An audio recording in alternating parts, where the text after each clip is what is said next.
Democratic Congressman Barney Frank is the chairman of the House Financial Services Committee, and he joins us this morning. Good morning, Congressman Frank. Good morning. If Congress was as angry as it was at the way the first half of the TARP money was spent, and you were clearly angry at these hearings yesterday, why did it give Treasury the second half with virtually no strings attached? Well, we didn't give them the second half with no strings attached. That's just inaccurate.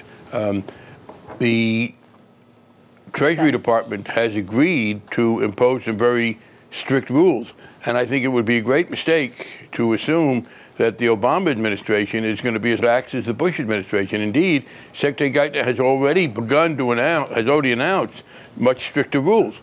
You're going to see a very real difference here between the Bush and Obama administrations. Each one will have had $350 billion.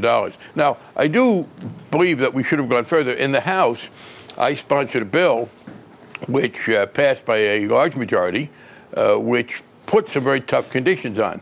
The Senate wouldn't adopt the bill, but what we got was the agreement of the Secretary of the Treasury to do these things. So I think the error is to assume that because the Bush administration resisted compensation restrictions, resisted a requirement, and refused to do anything about foreclosures or make sure that these people lent more money, that the Obama administration is going to do the same. In fact, the Obama administration is behaving very differently. So what assurances do we have that these bankers will stay in line this time around?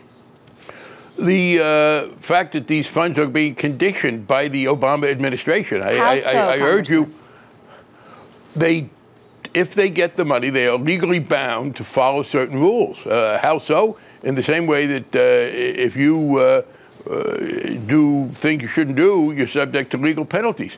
The Obama administration has imposed these rules. Now, they have not yet dispensed any money under the second half.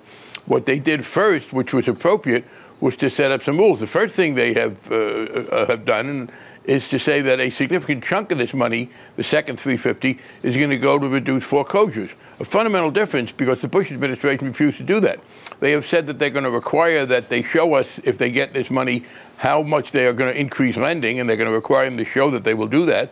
And they have also imposed compensation restrictions, and they will be legally bound if they take that money. They don't have to take it. But any institution that takes the money going forward will be legally bound to abide by these compensation restrictions. All right, Congressman Barney Frank, that's all the time we have. Thank you very much. You're welcome.